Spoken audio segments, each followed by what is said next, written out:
আসসালামু আলাইকুম ওয়া রাহমাতুল্লাহি ওয়া বারাকাতুহু। ইন্নাল হামদালিল্লাহ আসসালাতু ওয়াসসালামু আলা রাসূলিল্লাহ ওয়া আলা আলিহি ওয়া আসহাবিহি আজমাইন। قال الله عز وجل في القرآن العظيم أعوذ بالله من الشيطان الرجيم بسم الله الرحمن الرحيم وما أرسلناك إلا رحمة للعالمين صدقت يا رب العالمين। শুকরিয়া দর্শক মণ্ডলী, মহান আল্লাহ তাআলার দরবারে লাখো কোটি শুকরিয়া আদায় করে শুরু করতে যাচ্ছি আজকের চমৎকার সুন্দর আয়োজন। আল্লাহ রব্বি করিম তামাম জাহানকে সৃষ্টি করেছেন, আকাশ সৃষ্টি করেছেন, জমিন সৃষ্টি করেছেন, মখলুকাত সৃষ্টি করেছেন, বনি আদমকে সৃষ্টি করেছেন। সব সৃষ্টির শ্রেষ্ঠ নবী আকরাম সাল্লাল্লাহু আলাইহি ওয়াসাল্লাম, আল্লাহ তাআলা রসুল আকরাম সাল্লাল্লাহু আলাইহি সাল্লামকে খায়রুল বাশার, খায়রুল আম্বিয়া হিসাবে আল্লাহ তাআলা সৃষ্টি করেছেন। সৈয়দুল মুরসালিন, নবীদের সরদার তিনি। তাই আজকে শ্রেষ্ঠ নবীর শ্রেষ্ঠ কথাগুলো আমরা শুনব শেখ মুফতি আলামিন খান, খতিব, মিরপুর লালকুটি জামে মসজিদ হযরত থেকে। আসসালামু আলাইকুম ওয়া রাহমাতুল্লাহি ওয়া ওয়ালাইকুম বারাকাতুহু। আসসালাম ওয়া রাহমাতুল্লাহ। মুহতারাম কেমন আছেন? আলহামদুলিল্লাহ, আপনি কেমন আছেন? আলহামদুলিল্লাহ। আজকে আপনার কাছে আমরা রসুল আকরাম সাল্লাল্লাহু আলাইহি সাল্লাম তো সৃষ্টির শ্রেষ্ঠ, কোনো সন্দেহ নেই, নিঃসন্দেহে, এবং এটা ঈমানের অংশ, আকীদার অংশ যে তিনি সৈয়দুল মুরসালিন, আশরাফুল আম্বিয়া, সকল নবীদের সরদার। রসুল আকরাম সাল্লাল্লাহু আলাইহি সাল্লাম সম্পর্কে সংক্ষিপ্ত কিছু কথা আপনার কাছে আমরা আজকে শুনবো। আলহামদুলিল্লাহি রাব্বিল আলামিন, ওয়াসসালাতু ওয়াসসালামু আলা সাইয়্যিদিল মুরসালিন ওয়া আলা আলিহি ওয়া আসহাবিহি আজমাইন, আম্মা বাদ। আল্লাহ সুবহানাহু ওয়া তাআলার দরবারে শুকরিয়া আদায় করছি যে তিনি আমাদেরকে এই সর্বশ্রেষ্ঠ নবীর উম্মত বানিয়ে আমাদেরকে সর্বশ্রেষ্ঠ উম্মত বানিয়েছেন। আলহামদুলিল্লাহ। রব্বি করিম আল্লাহ সুবহানাহু ওয়া তাআলার দরবারে আবারও লক্ষ কোটি শুকর এবং সুজুদ, আপনি আমাদেরকে বানিয়েছেন আমাদের সবার প্রিয় নবীর উম্মত, যে নবীর উম্মত হওয়ার জন্য অন্যান্য নবীগণ আশা আকাঙ্ক্ষা করতেন। রব্বি করিম আল্লাহ সুবহানাহু ওয়া তাআলা এমন নবী আমাদেরকে উপহার দিয়েছেন, এমন রাসূল আমাদেরকে উপহার দিয়েছেন, যিনি সাইয়্যিদুল মুরসালিন, নবীদের সর্দার। মেরাজের রাত্রে আল্লাহ নবী সাল্লাল্লাহু আলাইহি ওয়াসাল্লাম যখন আল্লাহর দিদার লাভের উদ্দেশ্যে মেরাজে যাবেন, বাইতুল মুকাদ্দাসের সেই পবিত্র জায়গায় যেখানে লক্ষ লক্ষ নবীগণ ছিলেন, সকল নবীদের উপস্থিতিতে ইমামতির সেই জায়গাটাই সম্মানিত করেছিলেন আমাদের প্রিয় নবী মুহাম্মদ মুস্তাফা সাল্লাল্লাহু আলাইহি ওয়াসাল্লামকে। আল্লাহ সুবহানাহু ওয়া তাআলা যেই নবীকে বানিয়েছেন সবথেকে দামি নবী, শ্রেষ্ঠ নবী। কিভাবে? আমরা যদি যুক্তির খাতিরে বলি, আমরা প্রত্যেকেই জানি পৃথিবীর সবচেয়ে দামি শ্রেষ্ঠতম গ্রন্থ কোনটি, তখন জবাব হবে আল কোরআন আল করিম। নিঃসন্দেহে কোরআনুল করিম এই পৃথিবীর সবচেয়ে দামি কিতাব। আর যদি বলি এই পৃথিবীর ভিতরে সবচেয়ে দামি রাত কোনটি, আল্লাহ তাআলা নিজেই বলেছেন সবচেয়ে দামি এবং শ্রেষ্ঠতম রাত হচ্ছে কদরের রাত, যেই রাত্রে কোরআন নাজিল হয়েছে। আমরা যদি বলি সবচেয়ে দামি মাস কোনটি, তখনও কোরআন বলছে সবচেয়ে দামি মাস হলো রমাদান, কেননা রমাদানের ভিতরে আল্লাহ তাআলা কোরআনকে নাজিল করেছেন। আর যদি আমরা বলি সবচেয়ে দামি নবীকে, সবচেয়ে দামি রাসূলকে, স্বাভাবিক এটা আমাদের মনই বলে দেয় যে কোরআন সবথেকে দামি কিতাব। এই দামি কিতাবটি সুদীর্ঘ 23 বছরে যার উপর অবতীর্ণ হয়েছেন, যেই মানুষটির উপর সাইয়্যিদুল মুরসালিন নবিয়্যিনা মুহাম্মদ মুস্তাফা সাল্লাল্লাহু আলাইহি ওয়াসাল্লাম, তিনি হলেন সবচেয়ে শ্রেষ্ঠতম নবী।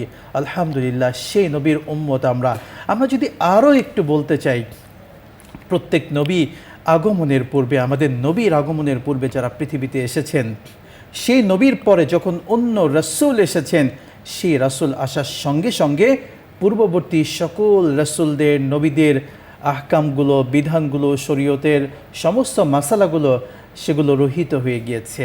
কিন্তু আমাদের নবী সাল্লাল্লাহু আলাইহি ওয়াসাল্লাম এমন নবী, সবথেকে দামি নবী, যিনি ইন্তেকাল করেছেন, যিনি পৃথিবী থেকে চলে গিয়েছেন, কিন্তু তার বিধানগুলো, তার শরীয়তগুলো কিয়ামত পর্যন্ত চলমান থাকবে। এটিই তো প্রমাণ করে আমাদের নবী হলেন শ্রেষ্ঠ। এই জন্যই তো রব্বি করিম বলছেন ওমা আরসালনাকা ইল্লা রাহমাতাল লিল আলামিন, নবী গো, আপনাকে পাঠানো হয়েছে আলামিন। আলম শব্দের অর্থ হচ্ছে জগৎ। আলামিন মানে জগৎ সমূহ, আল্লাহ তাআলার যত জগৎ রয়েছে, এই পৃথিবীতে মাত্র একটি জগৎ, এমন অসংখ্য জগৎ রয়েছে আল্লাহ সুবহানাহু ওয়া তাআলার, সেই যত জগৎ রয়েছে এই জগৎ সমূহের জন্য রহমত হিসেবে দয়ার নবীকে পাঠিয়েছেন আল্লাহ সুবহানাহু ওয়া তাআলা। কেননা আমাদের নবী হচ্ছেন সবচেয়ে শ্রেষ্ঠতম নবী। আমরা যদি আরও আমাদের নবীর শান এবং মানের কথা বলি, আল্লাহ বলছেন ওয়ারাফা'না লাকা যিকরাক, নবী গো আপনার সম্মানকে, নামকে, মর্যাদাকে আমি বহু বুলন্দ করে দেব এবং মানুষের মুখে মুখে এনে দেব। সত্যি তা এনেছেন। একজন মুসলিম যখন ইমানের কালিমা পড়েন, কালিমা পড়ার ক্ষেত্রে আল্লাহ তাআলার প্রতি যেভাবে সাক্ষ্য দিতে হয়, সেকেন্ড যে বিষয়টিতে সাক্ষ্য দিতে হবে সেটি কিন্তু আমাদের নবী মুহাম্মদ মুস্তাফা সাল্লাল্লাহু আলাইহি ওয়াসাল্লামের সাক্ষ্য দিতে হবে। মুয়াজ্জিনগণ, বাংলাদেশের কথা যদি বলি, এই বাংলাদেশে ইসলামিক ফাউন্ডেশনের হিসাব মতে 3,65,000। আমরা যদি আরও বিভিন্ন অ্যাপার্টমেন্ট, ছোট ছোট মসজিদের হিসাবগুলো বলি, বিভিন্ন অফিস আদালতে ছোট ছোট জায়গায় সালাত আদায় হচ্ছে, নামাজ পড়া হচ্ছে, এমন অসংখ্য মসজিদ রয়েছে, কয়েক লক্ষ মসজিদের কথা বলতে পারি, 4 লক্ষ প্লাস। এই মসজিদগুলো প্রত্যেক দিন 5 বার, শুধু বাংলাদেশ নয় বিশ্বের যত মসজিদ আছে এই মসজিদগুলোতে দৈনিক 5 বার, এবং একামতের সময় মুয়াজ্জিন সাহেবরা একামত দিচ্ছেন, বলছেন আশহাদু আল্লা ইলাহা ইল্লাল্লাহ, বলছেন আশহাদু আন্না মুহাম্মাদান রাসূলুল্লাহ। দর্শক মণ্ডলী, সব সৃষ্টির শ্রেষ্ঠ নবী করিম সাল্লাল্লাহু আলাইহি ওয়াসাল্লাম, আল্লাহ রাব্বি করিম নবীজিকে সৃষ্টি না করলে জগৎকে সৃষ্টি করতেন না। তিরমিজি শরীফের এক হাদিসে রাসূল আকরাম সাল্লাল্লাহু আলাইহি সাল্লাম ইরশাদ করেছেন, ইমাম তিরমিজি রাহমাতুল্লাহি আলাইহি হাদিসটি উল্লেখ করেছেন, খলিকতু ওয়া আদামু বাইনাল মাই ওয়াত তিন। রাসূল বলেছেন যে আমাকে তখন সৃষ্টি করা হয়েছে যখন আদম আলাইহিস সালাতু ওয়াস সালাম মাটি এবং পানির মাঝখানে ছিলেন। আল্লাহ। আমরা এর থেকেও আরও যদি ইতিহাস তালাশ করি, সূরাতুল ইয়াসিন, যে ইয়াসিন আল্লাহ রাব্বি করিম নাযিল করেছেন, যে ইয়াসিন সূরাকে উম্মুল কুরআন বলা হয়, কোরআনের মূল বলা হয় বা মা বলা হয়। সেখানে আল্লাহ রাব্বি করিম রাসূল আকরাম সাল্লাল্লাহু আলাইহি সাল্লামের নাম ধরে রেখেছেন। রাসূলের নাম যেমন মুহাম্মদ, তেমন আহমদ, তেমন ইয়াসিন। ঠিক জগৎ সৃষ্টির 4000 বছর আগে আল্লাহ তাআলা নবী আকরাম সাল্লাল্লাহু আলাইহি সাল্লামকে নাম ধরে রেখেছেন, ইয়াসিন ওয়াল কুরআনিল হাকিম ইন্নাকা লামিনাল মুরসালিন। এই যে এখানে নবীজি সাল্লাল্লাহু আলাইহি সাল্লামের নাম ধরে রেখেছেন, কোরআন সম্পর্কে বলেছেন, রাসূলের প্রেরণ সম্পর্কে বলেছেন, সৃষ্টি বহু আগে জগতের বুকে স্বাভাবিক যিনি প্রধান হন, যিনি শ্রেষ্ঠ হন, তার আগমনটা পরেই হয়। নবীদের সরদার সবার পরে এসেছেন, এসে নবীজির নবুয়তের দরজা বন্ধ করে আল্লাহ তাআলা বন্ধ করে দিয়েছেন। তাই তো নবী আকরাম সাল্লাল্লাহু আলাইহি সাল্লাম বলেছেন, আনা খাতামুন নবিয়্যিন লা নবিয়্যা বাদি। রাসূল সাল্লাল্লাহু আলাইহি সাল্লাম শেষ নবী, কিয়ামত পর্যন্তের জন্য নবী, নবী আম, অর্থাৎ কিয়ামত পর্যন্ত আর কোনো নবী আসবে না জগতের বুকে। রাসূলই হলেন শেষ নবী, শ্রেষ্ঠ নবী। এই কথাটি বিশ্বাস করা ঈমানের অংশ। আল্লাহ রাব্বি করিম আমাদেরকে সব সৃষ্টির শ্রেষ্ঠ নবীর শ্রেষ্ঠতম নবীর শ্রেষ্ঠতম উম্মত বানিয়েছেন। শুকরিয়াতান বলি আলহামদুলিল্লাহ। দর্শক মণ্ডলী, আলোচ্য বিষয় নিয়ে অথবা রাসূলের সিরাত নিয়ে অথবা ইসলামের কোনো মাসলা মাসাইল নিয়ে যদি আপনার কোনো কিছু জানার থাকে, বোঝার থাকে, আপনি প্রশ্ন করুন, আমরা চেষ্টা করব কথা বলার জন্য। প্রথমে যিনি আছেন, আসসালামু আলাইকুম ওয়া রাহমাতুল্লাহ। দর্শক নাম বলে পরিচয় দিয়ে প্রশ্ন করুন।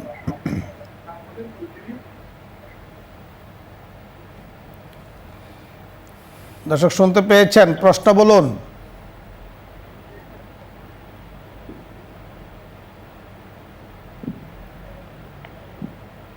পরের ওয়ালাইকুম আসসালাম ওয়া রাহমাতুল্লাহ। আমি দিনাজপুর থেকে বলতেছি। বলুন।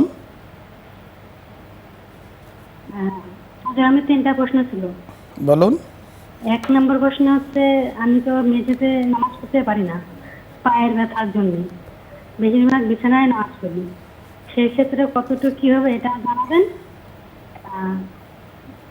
আমাদের যে মহিলাদের হায়েজ হয় হুজুর, তখন তো মুক্ত পবিত্র থাকে না, আমি তো সবসময় দরুদ শরীফ পাঠ করি, তো সেই সময় কি দরুদ শরীফ পাঠ করা যাবে? জি, আমরা বুঝতে পেরেছি, ধন্যবাদ। আমরা জি বলুন। পরের দর্শক, আসসালামু আলাইকুম ওয়া রাহমাতুল্লাহ।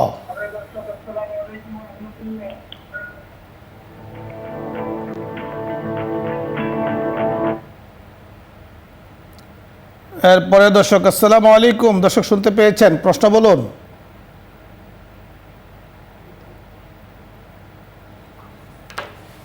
সম্ভবত আপনি কানেকশন পাচ্ছেন না। আমরা যতটুকু প্রশ্ন পেয়েছি আসসালামু আলাইকুম। ওয়ালাইকুম আসসালাম। জি, প্রশ্ন বলুন। হুজুর, আমার 3টে প্রশ্ন। বলুন। একটা হচ্ছে প্রতিদিন সাত সালাম কখন পড়বো? বুঝতে পেরেছেন। সাত আর সালাম কখন আরেকটা পড়বেন? প্রশ্ন হলো মেয়েদের, জি বলুন। আরেকটা হচ্ছে মেয়েদের চুল কতটুকু বড় চুল কতটুকু কাটা যাবে, কয় ইঞ্চি, এটা বলবেন। জি। আর একটা প্রশ্ন হুজুর, মেয়েদের ব্ল্যাক মেহেদি তুলে নেওয়া যাবে?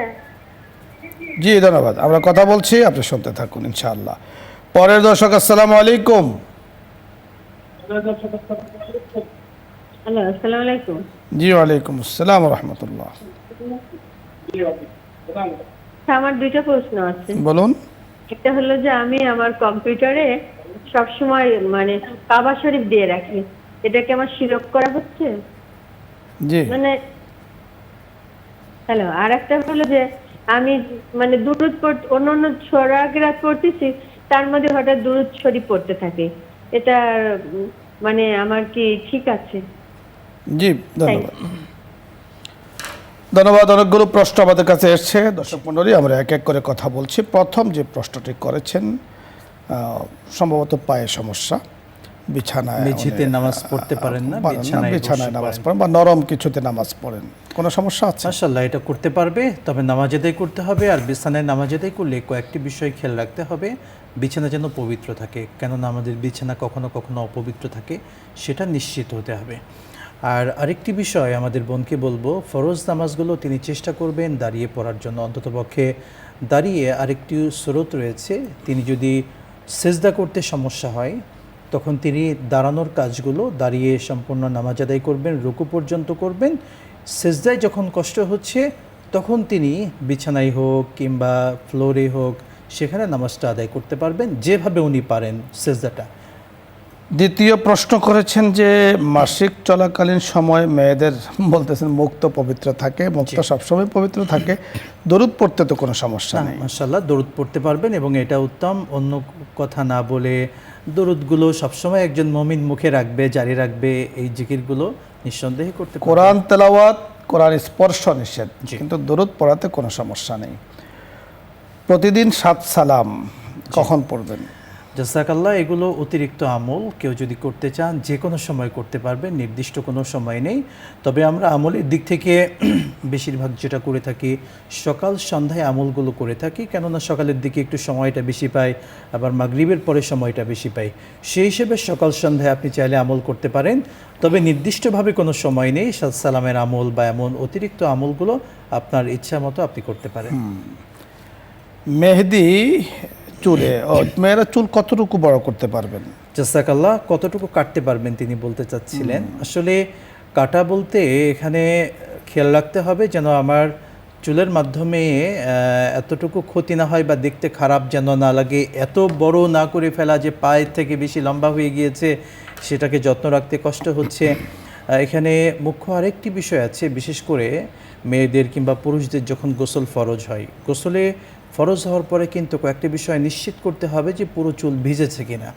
তো এখানে চুল ভেজার যেহেতু একটা গুরুত্বপূর্ণ বিষয় আছে, এই জন্য আমাদের মা বোন সহ প্রত্যেককে খেয়াল রাখতে হবে আমার এতটুকু পরিমাণ চুল রাখা যেটাতে আমার চলাফেরাতে সমস্যা না হয়, এভাবে এতটুকু পরিমাণ তিনি রাখতে পারি। এবং একেবারে অতিরিক্ত না রাখা, অতিরিক্ত বলতে পা ছাড়িয়ে গিয়েছে এবং এমন যেন না। সুন্দর বলেছেন। অর্থাৎ চুল মেয়েদের একটা শোভা, তো সেই শোভাটা যদি অতিরিক্ত হয়ে যায় তাহলে শোভা অশোভা হয়ে যাবে। তো এজন্য মানে সুন্দর করে সাজিয়ে গুছিয়ে একটু বড় রাখতে কোনো সমস্যা, আপনার স্বাভাবিক চলাফেরা যেন আপনি ঠিকমতো করতে পারেন। চুলে কি মেহেদি করার কোনো বিধান আছে? মেয়েরা অনেক সময় চুলে মেহেদি ব্যবহার করেন, সন্দেহে পারবে, মেয়েরা মেহেদি ব্যবহার করতে পারবে, কোনো সমস্যা নেই যদি সেটা অরিজিনাল মেহেদি হয়। আরেক বোন প্রশ্ন করেছেন, উনি কম্পিউটারের স্ক্রিনে সম্ভবত ডেস্কটপে উনি দিয়ে রাখেন, কাবা শরীফ দিয়ে রাখেন, তো এতে কোনো সমস্যা এক্ষেত্রে আছে কোনো কি? সমস্যা নেই, রাখতে পারবেন। তবে এক্ষেত্রে সম্পূরক একটি মাসালা বলতে চাই, আমরা অনেক সময় আমাদের স্মার্টফোনগুলোতে, হাতের ফোনগুলোতে কাবা শরীফের ছবি দিয়ে রাখি এবং সেটা নিয়ে কখনো কখনো আমাদের বাথরুমেও যেতে হচ্ছে, যদিও স্ক্রিনটা অফ থাকে। খুবই সচেতন থাকতে হয় যে সে সময় যদি ফোন চলে আসে তখন কিন্তু বাথরুমের ভেতরে কাবা শরীফটা ভেসে উঠবে, ছবিটা কিন্তু প্রকাশ পাবে, ভেসে উঠবে।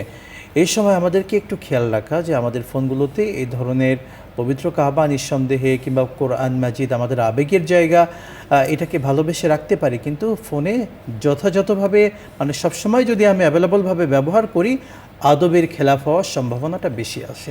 আর ডেস্কটপ কিংবা ল্যাপটপ কিন্তু বাথরুমে নিয়ে যাওয়া হয় না, ঘরের বড় একটা একটা। অংশে থাকে, সেক্ষেত্রে অবশ্যই রাখতে পারবেন। দরুদ শরীফ উনি পড়েন, সূরা কেরাত পড়েন, মাঝে মাঝে দরুদও চলে আসে, এতে তো কোনো সমস্যা নেই, মাশাআল্লাহ, ভালো। অবশ্যই করতে পারবেন সবসময়, অর্থাৎ কোরআন মাজিদের জিকির রয়েছে কিংবা দরুদ মুখে রয়েছে, নিঃসন্দেহে এটি ভালো আমল, আপনি করতে পারবেন। পরের দর্শক, জি আসসালামু আলাইকুম ওয়া রাহমাতুল্লাহ। হ্যালো, আসসালামু আলাইকুম। ওয়ালাইকুম আসসালাম ওয়া রাহমাতুল্লাহি ওয়া বারাকাতুহু। জি, প্রশ্ন বলুন। জি, আপনার প্রশ্ন বলুন। যে আমার প্রশ্ন হচ্ছে, আমার বাড়ি চট্টগ্রাম, যে পাকিস্তান, হ্যাঁ আমার প্রশ্ন হচ্ছে, আমি চট্টগ্রামের বাসিন্দা, হুম, যে পাকিস্তান থেকে একটা হুজুর এখানে আনে যে তারা জুলুস করে, গাড়ি বহর নিয়ে মিছিল করে, এইটা ইসলামে কতটুকু বৈধ?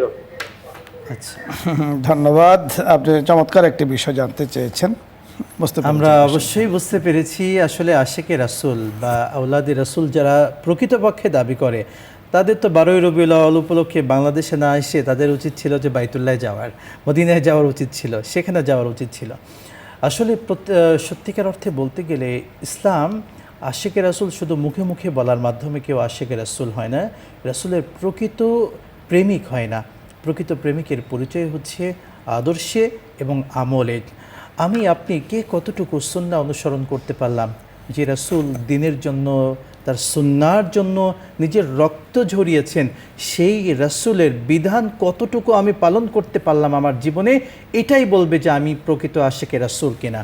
সুতরাং মিছিল করে আমরা গতকালকে দেখেছি এই বিষয়গুলো, ঢাকা শহরেও আমরা দেখেছি বিভিন্ন জায়গাতে বিভিন্ন জায়গায় ঢাক ঢোল পিটিয়ে বিশাল বড় বড় বক্স বাজিয়ে নাচ গান করছে, এমনও কিন্তু হয়েছে। নাউযুবিল্লাহ, আসলে নাউযুবিল্লাহ, আমাদেরকে মৌলিক যে আল্লাহ হেফাজত করুন। শায়েখ আপনি চমৎকার বলছিলেন, আসলে মৌলিক বিষয় হলো নবীজির ইশক প্রেম আমরা লালন করি। নিঃসন্দেহে প্রকৃত মুমিন হওয়ার জন্য মুহব্বে রাসূল অবশ্যই প্রয়োজন। রাসূল বলেছেন যে রাসূলের মুহাব্বত ছাড়া কোনো ব্যক্তি প্রকৃত ঈমানদার হতে পারবে না। রাসূল বলেছেন আরেকটি হাদিসে যে আমি তো চলে যাব, আমাদের রাসূল সাল্লাল্লাহু আলাইহি সাল্লামের যে হব্বে রাসূল আমরা কিভাবে প্রকাশ করব, সেটা হলো ইতাআতে রাসূলের মাধ্যমে, রাসূলের অনুকরণ অনুসরণের মাধ্যমে, রাসূলের সুন্নাহ পালনের মাধ্যমে। নিঃসন্দেহে রাসূলের মুহাব্বত আমি প্রকাশ করব আমার দৈনন্দিন জীবনে, আমার প্রাত্যহিক জীবনে, আমার এই ক্ষুদ্র জীবনে, আমার চলনে বলনে সর্ব জায়গাতে। এবং আরেকটি বিষয় যে কোনো কিছুকে প্রকাশ করতে গিয়ে মানে রাষ্ট্রের মধ্যে অথবা কোনো মানুষের কোনো কিছুর চলাচল বিঘ্নতা তৈরি করা ইত্যাদি করা, এটা আসলে অনুচিত। আমরা আমাদের ভাই যারা আছেন নিঃসন্দেহে ওনারা আশিকে রাসূল দাবি করেন বা প্রকাশ করেন, খুব আমরা সাধুবাদ জানাই, ধন্যবাদ জানাই।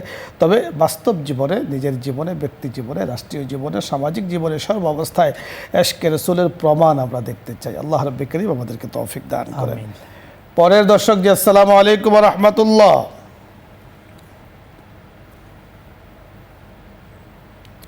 দর্শক শুনতে পেয়েছেন, প্রশ্ন বলুন। ওয়ালাইকুম। জি, প্রশ্ন বলুন। আমার দুটা প্রশ্ন। বলুন। মাগরিবের নামাজের পরে দোয়া কালমা পড়ে এরপরে কি আয়াবিনের নামাজ পড়া যাবে? জি যাবে, নাম্বার ধন্যবাদ প্রশ্ন। আপনাকে। জি জি, বুঝতে পেরেছেন।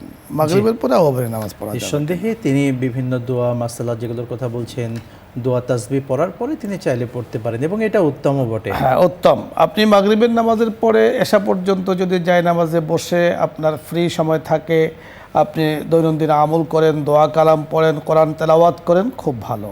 এবং আওয়াবিনের নামাজ পড়েন, তাও খুব ভালো। অর্থাৎ এক কথায় সময়টাকে ইবাদতের মাধ্যমে কাটানো অত্যন্ত কার্যকরী একটা পদক্ষেপ বা উদ্যোগ। আল্লাহ তাআলা আমাদেরকে তৌফিক দান করেন। মহতারাম, ধন্যবাদ আপনাকে। দর্শক মণ্ডলী, আজকের সুন্দর আয়োজনে আপনারা শরীক হয়েছেন। আল্লাহ রাব্বুল কারীম শ্রেষ্ঠ নবী, শ্রেষ্ঠ উম্মত আমাদেরকে বানিয়েছেন এবং নবীজির যে আলোচনাগুলো আমরা করি, এই আলোচনাগুলো কত করব। আমরা বিশ্ববরণ্য কবি আল্লামা শেখ সাঈদী রহমতুল্লাহ আলাইহির কণ্ঠে কণ্ঠ মিলিয়ে আমরা বলতে চাই, জাবাতা বুয়াদ্দার দাহা জা এ গির সানা এ মোহাম্মদ বুয়াদ্দিল পাজির হাবিবে খোদা আশরাফে আম্বিয়া কে আরশে মজিদ বুয়াদ মোত্তাকা। যতদিন পর্যন্ত আল্লাহ রাব্বুল কারীম কথা বলার শক্তি আমাদেরকে দেবেন, আমাদের জবানে থাকবে, ততদিন পর্যন্ত নবীজি সাল্লাল্লাহু আলাইহি সাল্লামের প্রশংসা করা, নবীজি সাল্লাল্লাহু আলাইহি সাল্লামের উপরে দরুদ পড়া আমাদের উপরে জরুরি। আল্লাহ রাব্বুল কারীম আমাদেরকে প্রকৃত অর্থে আশিকে নবী হওয়ার তৌফিক দান করেন, আশিকে রাসূল হওয়ার তৌফিক দান করেন। আমিন ইয়া রাব্বাল আলামিন। এখন দোয়া হচ্ছে, দরুদ ইস্তিগফার পড়ি। আল্লাহুম্মা সাল্লি আলা সাইয়্যিদিনা الحمد لله رب العالمين والصلاة والسلام على سيد الأنبياء والمرسلين وعلى آله وأصحابه أجمعين آمين. ربنا ظلمنا أنفسنا وإن لم تغفر لنا وترحمنا لنكونن من الخاسرين. آمين. يا الله يا كريم নিউজ 24 এর লাইভ প্রোগ্রামে বসে ইয়া আল্লাহ ইসলাম আমরা এই অনুষ্ঠানে বসে আপনার শাহী দরবারে হাত তুলেছি। মেহেরবানি করে আমাদের হাতগুলোকে, জিন্দেগির ইবাদতগুলোকে, ইয়া আল্লাহ ইসলাম আমরা এই প্রোগ্রামকে, ইয়া আল্লাহ আয়োজকদেরকে, বসুন্ধরা পরিবারকে, আমাদের চেয়ারম্যান মহোদয়কে, আমরা সদস্য যারা আছে আমাদেরকে সকলকে আপনি কবুল ও মঞ্জুর করে নেন। আমাদের সকলের জন্য খায়র কল্যাণের ফয়সালা করে দেন। দেশের জন্য, দেশের মানুষের জন্য সর্বাবস্থায় খায়র কল্যাণের ফয়সালা করে দেন। ইয়া আল্লাহ যারা চলে গিয়েছেন ঈমান নিয়ে, মেহেরবানি করে সকলকে মাফ করে দেন। আমিন আমিন বিহুরমাতি সাইয়্যিদিল মুরসালিন। আলহামদুলিল্লাহি রাব্বিল আলামিন।